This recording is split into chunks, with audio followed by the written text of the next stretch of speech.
here we have the last body system for exam 3, and this is the renal system. And so we're going to look at alterations of renal and urinary tract function. Here you have your list of objectives. Pretty straightforward, I think, and a few figures to look at. Now, down here at the very end, objective 10, the last topic that we'll be looking at is chronic renal failure. And you've got some of this information in the video that you'll watch, but there's also two different tables, and it's important to look at that and what chronic renal failure does to the entire body. And I've got table 2915 and table 2914. All right, that is for edition 5 of the textbook. I did not bring edition 6 home with me, so that's going to be table 30 something. It might be 3014 and 15. I'm just not sure. But it is looking at the body systems and the factors that represent the progression of chronic kidney failure. So you should be able to identify those fairly quickly in edition 6 textbook. Alright, so the first topic is urinary tract obstruction, and this is defined as a blockage of urine flow within the urinary tract. So the flow of urine is impeded proximal to the blockage, and the consequences are going to be urinary stasis, a lack of movement, and it's going to be immediate. Then you have, following that blockage, dilation of the different components. They're going to increase to be able to hold the urine that is forming behind the blockage. There is an increased risk of infection at that point, and ultimately it's going to compromise the entire system. These urinary tract obstructions, while the effect is immediate, right, the body can compensate, but if you're looking at 28 days, about 4 weeks past the point that the obstruction occurs, you're going to have major irreversible damage. With the buildup of urine behind the blockage, all right, I mentioned that there's dilation of all the components within the renal system. That dilation leads to enlargement and fibrosis of the affected nephrons. And depending on the location of the blockage, urine volume actually increases, but the filtration ability is lost. So sodium bicarbonate, water are not retained, potassium and hydrogen are not excreted, and you have metabolic acidosis and dehydration that will develop. All right, the obstruction can be autonomic, it can be a functional defect, and the severity of the obstruction is going to be based on location. Completeness is at 100%. Is there involvement of one or both of the upper urinary tract systems? How long is it? And then really, what is the cause? All right, this figure is new to edition 6, and it's actually kind of cool because you can look and see what are the different types of obstructions that can occur. Here you have prostate hypertrophy. Here you have issues with the urethral sphincter, muscle. Here you have urethral stenosis. Stenosis again, you can have a fibrotic band.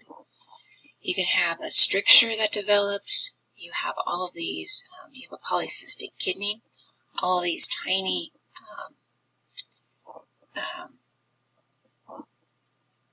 I'm at a loss of words here. Not tumors, but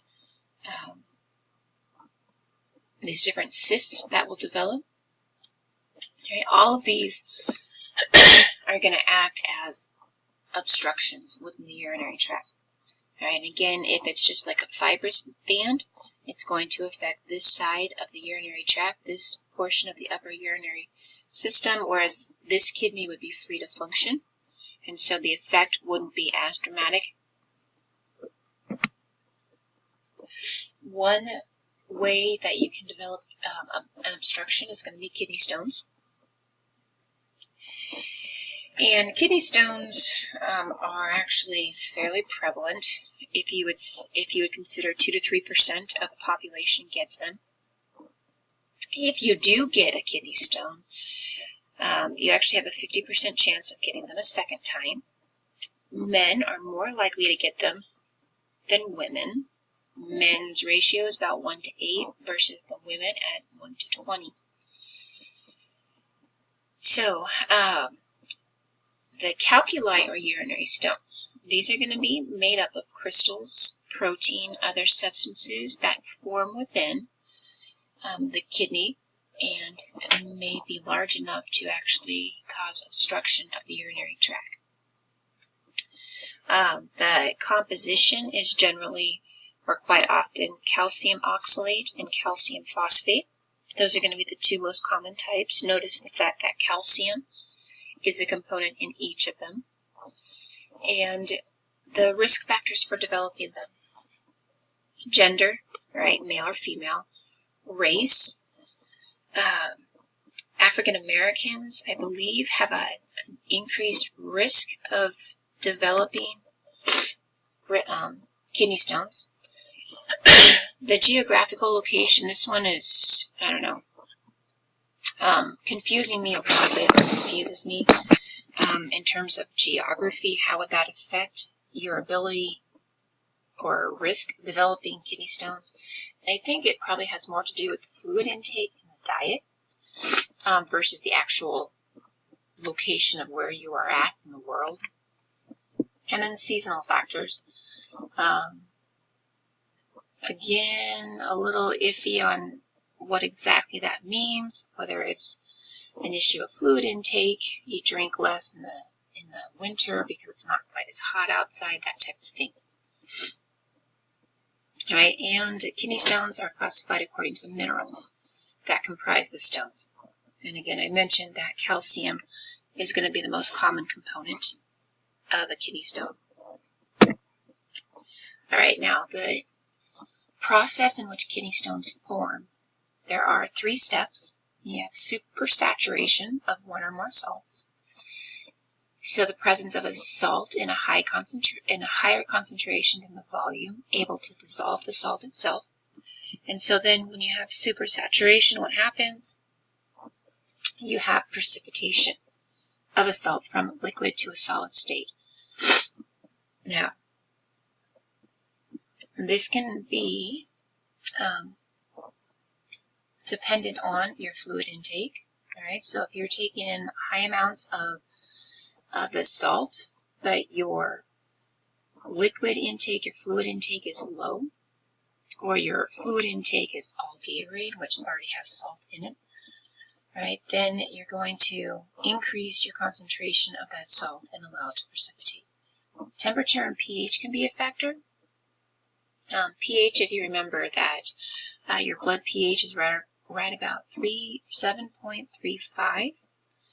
If your pH differs, either basic or acidic, you can have a higher risk of developing a kidney stone.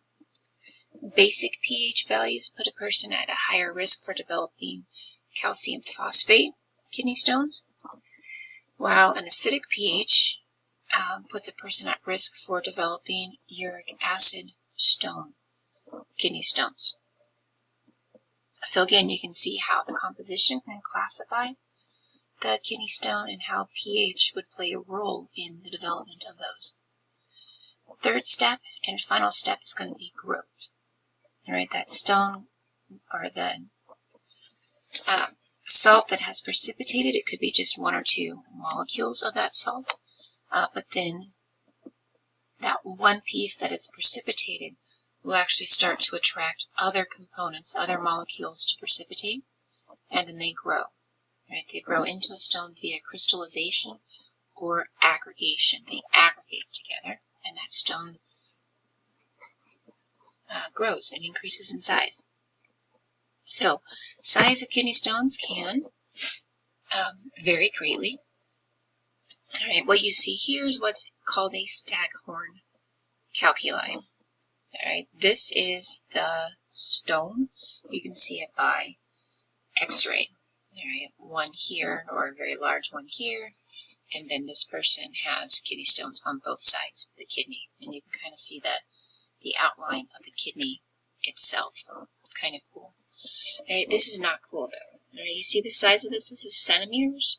All right, maybe 2 centimeters, 2 to 3 centimeters is an inch. All right, these individuals are not passing these kidney stones. All right, and you can see why it gets the name of the staghorn. All right, these almost look like horns. Even the very small ones that are passable. All right, they're still like grains of sand. And if you've gotten a grain of sand in your eye,